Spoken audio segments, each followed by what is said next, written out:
So Cathryn, if you'd like to start clicking those buttons to share those slides. And once we've got those up, I shall encourage everybody to please put their hands together for the wonderful Dr. Cathryn MacCallum, who will be giving us insight into her perspectives on the materiality of trust in value chains. Thank you very much, Cathryn. Thank you, Sarah, and it's great to be back. I think this is my favourite event of the year, so nice. It's lovely to be here again. I'm going to talk a little bit today. The title intrigued me of this year's event, and it just got me thinking. The first thing that hit me was materiality, because there have been a lot of discussions of late about materiality, and it got me thinking a lot about actually what I do and about trust and the importance of that. So really, it's a bit of an opinion piece. So these are my thoughts in relation to materiality, in relation to trust in value chains, but really looking at it through a lens of, I suppose, my personal lens. And so I suppose the first thing to do is then to define what that lens looks like. I'm a founding director of a not-for-profit technical services provider that specialises in sort of solution-orientated approaches, that are actually working with people sort of to identify what the problem is and also work with them to workshop the solution. We work with the public sector, private sector, and the third sector. By the third sector, I mean anything from sort of small NGOs through to UN agencies. And our work in terms of real sort of responsible raw materials and the audience, I suppose it includes more familiar terms such as social license to operate, sort of social performance, ESG compliance, and due diligence. But there are also some less familiar concepts that really underpin a lot of what we do, things like participatory action learning, sustainable livelihoods, and payments for ecosystem services. We've been engaged in projects across Europe and really most of Africa and a little bit in Latin America for actually 17 and a half years. So we've been around for quite a while.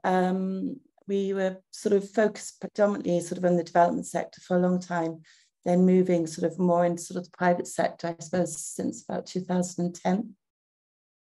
As to me, I'm at the heart, I think I'm still a community development practitioner, a rural community development practitioner. That's, I suppose, it's not my bread and butter, but it's what I am. That's how I like to think of myself. And I think with that, I'm very much grounded in the belief that understanding what people value, understanding what people have access to is important in terms of how they fulfill their lives. And this should be the starting point for any initiative. And really in parallel with that, the importance of understanding the societal processes related to development from a range of different perspectives.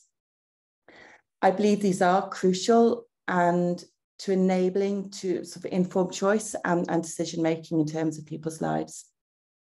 I suppose academically, because I know there's a bit of an academic audience sort of within the conference, I would say that my belief system is informed by the writings of people like Amartya Sen, Edward Said, Caroline Moser, Jürgen Habermas, and the man who is the father of all conscientization, which is the hardest word in the world to say, Paulo Freire. So through that, I build on some concepts such as capabilities, sustainable livelihoods, asset-based approaches, otherness, global learning, and critical thinking. Applying this to my work over the last 30-something years is something I feel privileged to have been able to do, and enabling myself to build on what I have access to and what I value, which is really a lot of sort of what this academic thinking leads to. And while for some, I suppose, I heard a term recently that I'm gonna grab, I'm just another NGO retread, applying my thinking to projects ranging from things, as different as working on the Sudanese climate change adaptation strategy in 2016 to implementing an ESG strategy with a junior gold company, to developing carbon offsettings on tropical islands, as well as a plethora of sort of ESG due diligences, it's made me think an awful lot about trust and its value. So that's me, where I'm coming from, really. And the rest of the talk is going to be what I think about this subject. And so really, what is trust and why does it matter? And in your chat, I'm hoping that the lovely Rose has just put in a link. And I thought it'd be quite interesting to actually hear from other people. So whether you're on the panel or you're listening as a participant, I hope you get the opportunity sort of to click on this link and just really put it in a few sentences. You know, what does trust mean to you? What is trust and how does it matter?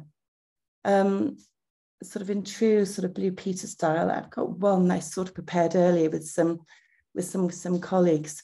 So I've got a little bit of input in here. And what's been shown by sort of the people I've already asked this, but then also coming in sort of from your input, which I will keep updating as we talk, is that trust can be referred to, you know, as things like the capability to engage in relationships, or the willingness to take risks on the behavior of others, or as a rational prediction about other people's behavior. It can also be regarded as a belief system about the probability that others will cooperate or do as you expect. It's seen as a building block. It's perceived to be reciprocal. It's mostly two-way. Let's just update this quickly. It's seen as something that ultimately depends on the values and attitudes of others. It takes time. It takes the effort, and it can be broken or damaged very, very quickly, often resulting in distrust or suspicion. I mean, all we've got to think about, you know, is Rio Tinto and those caves, which pretty much dominated the very first raw materials, responsible raw materials conference that I presented at.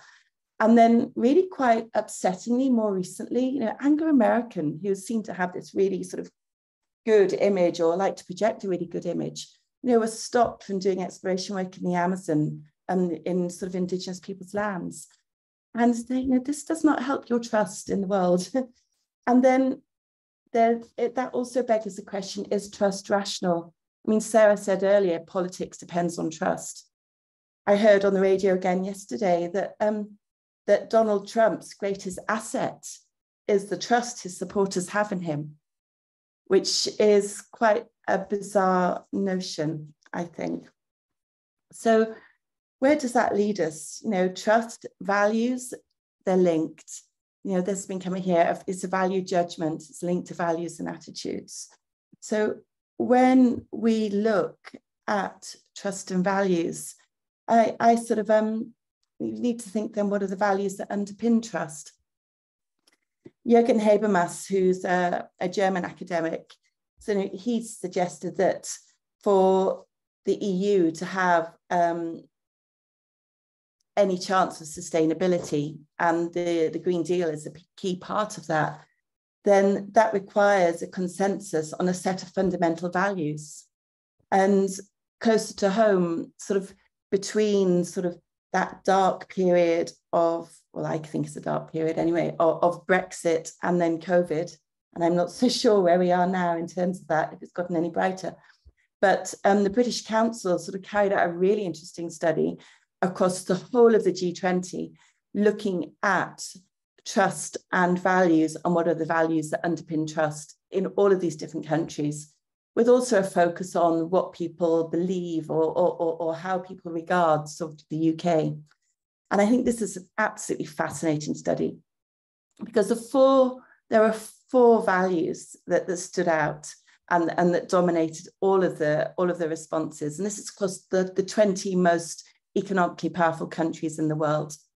And those were equality and diversity, cooperation and tolerance, peace, and freedom of speech. Now, bearing in mind, the study was done in 2018, 2019, sort of 5 years on, if you think about those four values and our world as it stands at the moment. We don't seem to have very much of those, which doesn't bode well for the G20 or the 21st century as it stands in terms of values and trust. The same study sort of looked at the net trust of the people, the institutions, and the government of the UK. And again, this is fascinating when you look at sort of what Germany, Russia, and Turkey have in common, is they do not trust the UK government one bit. That makes you ask the question why. I do not have an answer for that, but it could be an interesting question. When you look at sort of the people of the UK, marginally better. Our institutions sort of score the best. But still, in terms of trust, it's India and Indonesia that trust us the most. And China is up there. And again, this is really quite interesting. And again, I do not have answers as to why. What is the justification for these? But it just shows, trust is not something which you can depend upon. And if political dialogue and relationships depend upon trust, where is the UK government in with all of these countries? And bringing this back sort of to Habermas, if trust is linked to shared values, what are the core beliefs that guide these certain behaviors? What does this then mean for a mineral value chain? So looking at a value chain, most people talk about supply chains, and the supply chain really represents the life cycle of a product or process, from the raw materials all the way through to the disposal or recycling of the process if it's feeding back into some form of circular economy.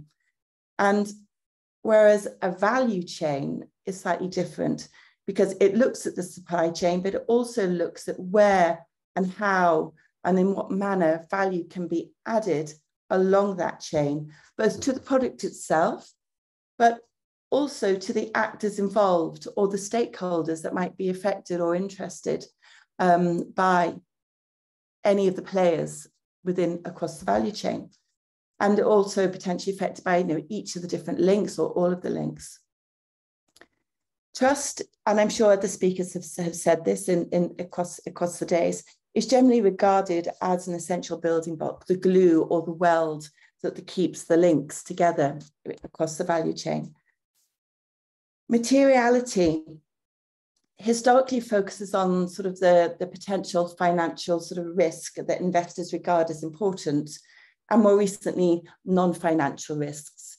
Although I must admit, when I think about materiality, I always think back to a discussion I had with a consultant a few years ago about trying to justify some non-material risks. And all she just kept saying to me, but is it material? Is it material? Is it material? Because it wasn't financial. And the challenge of actually trying to justify a risk because it wasn't a financial risk has always leaves a bit of a strange feeling inside when I actually see the word or use the word. Anyway, that was a digress.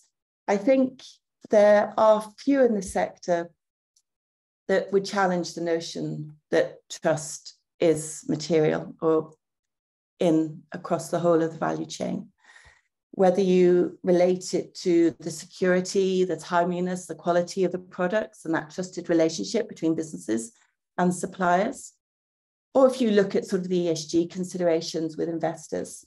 And while, for ESG concerns are still, for a lot of investors, tick box exercises. And then another thing from my own experience, I was asked once, for ESG, for me, I think it's really important that ESG is regarded as more than just a simple metric. And I was actually asked once to produce a brag, or it might even have been a blag ESG reel for an investor. So that in terms of a project, which then makes you think, how important is this in the scheme of things? What can be done in that trusted relationship between the business and the investor for the notion of ESG to be something that generates trust outside of that individual relationship? And then we come to the government and the relationship between government and business. And the trust there is, it's in relation to the compliance, it's in relation to sort of good international industry practice, and also in relation to sort of geopolitical imperatives. And these sort of tend to be sort of, between sort of the government, between the business, ensuring that the business is safe to operate in a country and is secure to operate in a country. So those are all the material sort of considerations, but underpinning this, we have transparency. And I would argue that it is a foundational element of trust across the value chain, and but it requires a willingness to share information. It requires a willingness to provide information. It provides a willingness to provide data, and for that data that is shared to be the true data, to be actually trustworthy, to be ethical, and to be accurate. And it means it's not only the financial data, it's not only the accounting data that needs to be accurate, it actually needs to be data in relation to the non-financial materiality aspects. And what should this include? This should include things such as the relationships between the various actors involved, whether they are, and the governance related to that, whether it be, in terms of the decision-making, whether it be the hows, the whens, the how muches, the what prices, and sort of also, in terms of the context. So it's across the value chain, but also then in relation sort of to that context. And I think by governance, and I know we have Ludwig on the call, so I had to be careful here, but, by governance, I mean the proactive involvement and participation of the different actors.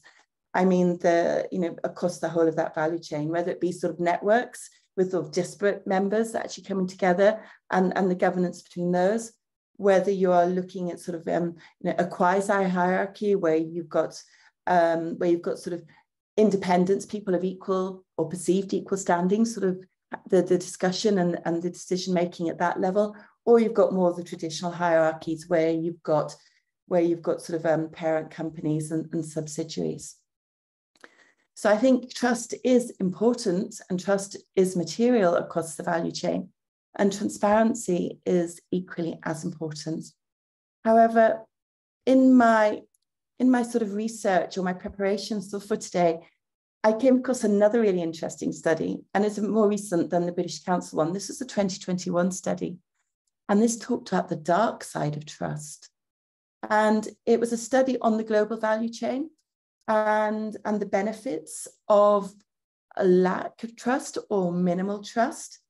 And it actually suggests that less trust is better, particularly from the perspective of the relationship between the business and the supplier, than more trust. And the reasons for this were things like, if there is less trust, you're going to have to sort of do more, you're going to have to push yourself more, there's going to be more competition, you're going to have to consider how you can be more innovative, and you're going to have to engage in what some call constructive conflict, what I would call, and again drawing on Habermas, something more akin to deliberative dialogue, looking at the perspective of others. And I think what I take away from this study is that blind trust is of little value, or goodwill trust, as I think is similarly, and quite possibly dangerous, as it fosters complacency. And I think it's this complacency which feeds the potential dark side of minimal trust. I think looking at deliberative dialogue, looking at things from a range of different perspectives, require an understanding or an interest in the different values, and somehow reaching and seeking consensus on what are the shared values. And I would sort of extend this really to the social context across all of the various links, by having some sort of understanding of the shared values within a value chain, but also with the stakeholders and the context within which the various links of the value chain exist or host the different players in the value chain. By understanding those values, only by then can meaningful trust sort of be developed and be of value. So what does this look like? How do you bring this together? I can be very grand and say all of this, but where does this actually leave the value chain?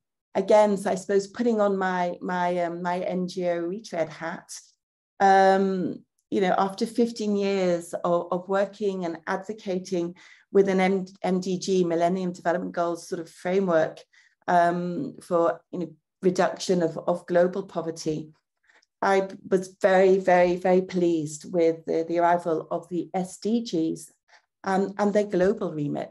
So from 2015, instead of the focus just being on the poorer countries of the world, it now became a collective responsibility for the whole world. And I think the fact that they're commonly referred to as the global goals, I think, is indicative of this. And also that the notions of global disparity and the fact that value is ascribed equally to the survival of the Atlantic oyster, which my cousin is working on, through to the survival of the coconut crab. They are now seen as of biodiverse species of equal importance, irrespective of where they are, rather than for a long time to the MDGs, everything was focusing on the global south. And I think with this, the global applicability has also meant that they are relevant to global value chains. And this has enabled us an opportunity to negotiate and manage global interdependence and the global interconnectedness of the value chain, of the global value chains that we are increasingly dependent upon through a Sustainable Development Goal framework or an SDG framework. And there are a few of the goals sort of in this diagram that you can see, and things like increasing wealth, increasing knowledge, reducing the overuse of natural resources, reducing harm to social cohesion, overconsumption. These are all things which can and should be considered across the whole of the value chain. And in doing so, this actually builds trust within the value chain and also trust within the context in which the value chains exist. Adopting such approaches sort of link trust to social value. And it also enables to strike a balance between economic, social, and ecological value, which is also really, really important in terms of whether it be our intent whether it be Europe's intent in terms of the Green Deal or our global intent to reach net zero. The SDGs provide us with such a common framework of action and a language that everyone is actually buying into, and if they're not understanding, they're trying to understand. And really, a lot of this brings me back sort of to Paulo Freire and Amartya Sen, and the importance of a value chain actor's sort of capability to be able to define the aspirations and to play a central role in the processes of expansions of their freedoms and to actively realize what they have reason to value. So again, where does this take us?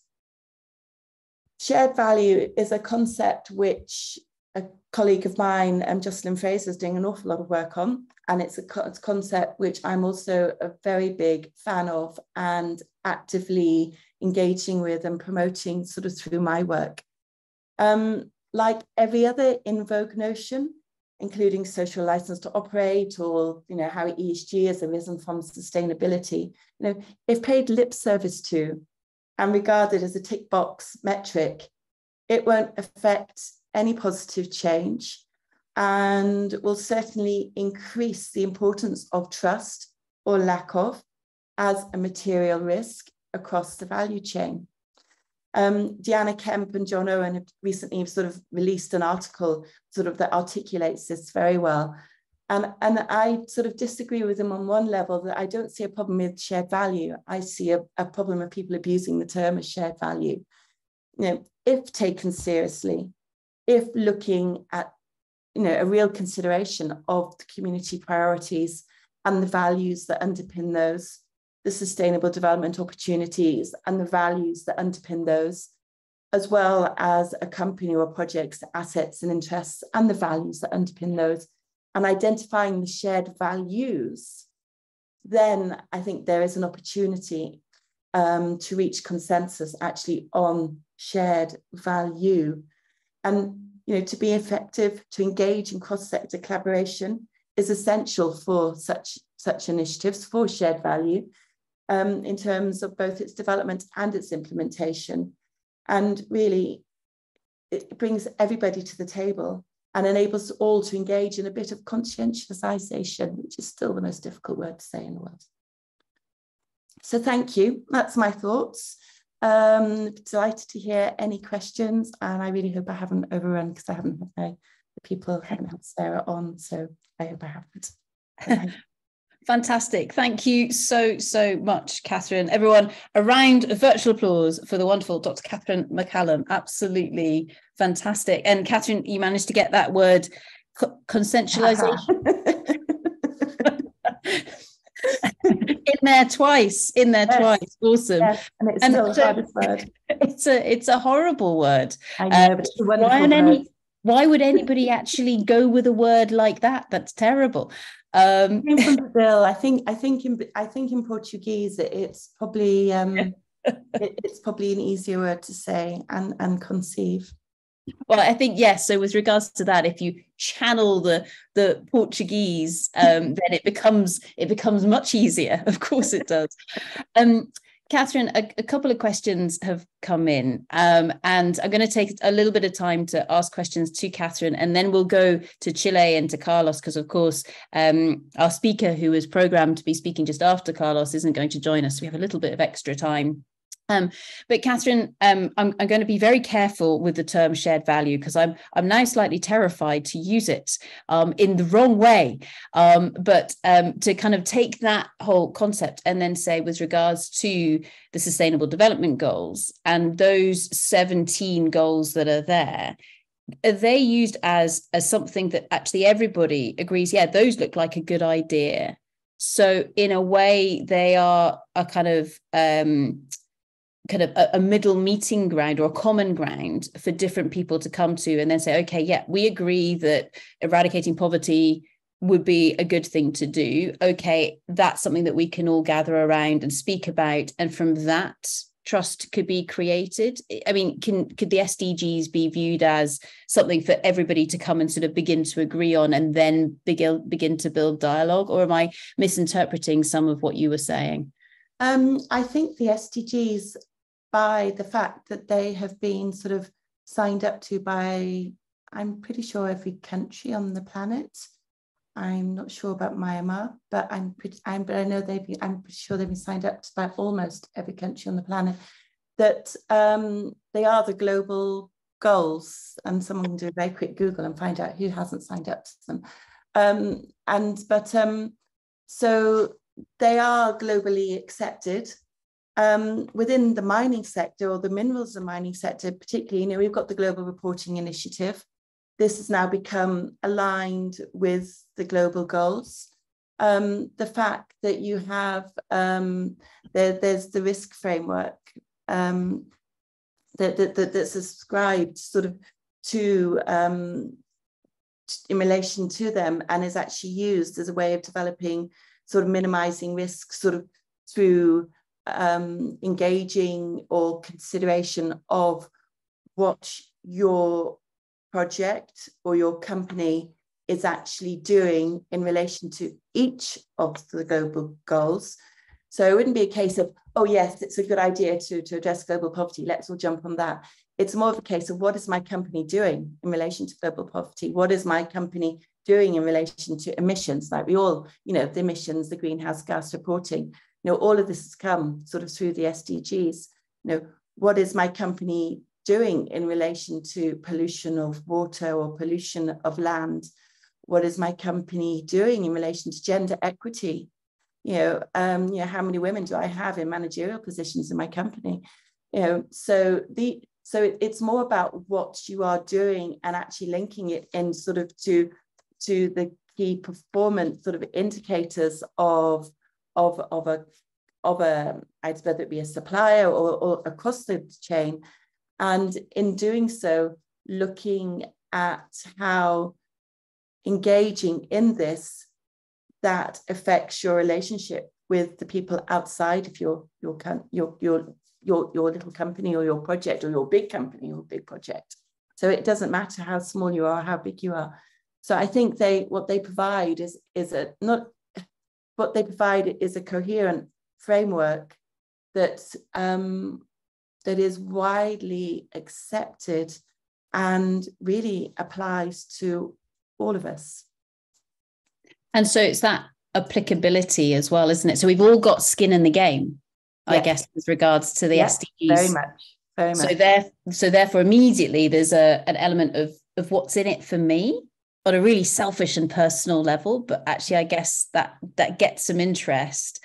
And Kyle's put a great comment into the chat, by the way, when you were talking, and he says, "I love the discussion about the dark side of trust." And then say, could this lead to complacency? Is transparency the answer? I don't know if you want to comment on that, Cathryn.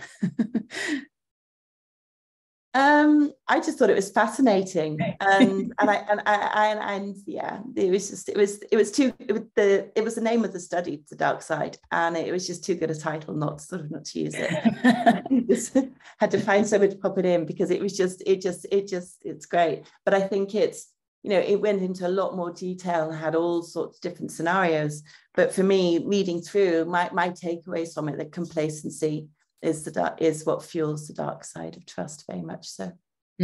Complacency, and blind trust. I mean, politics, blind trust, improvisation, informed trust.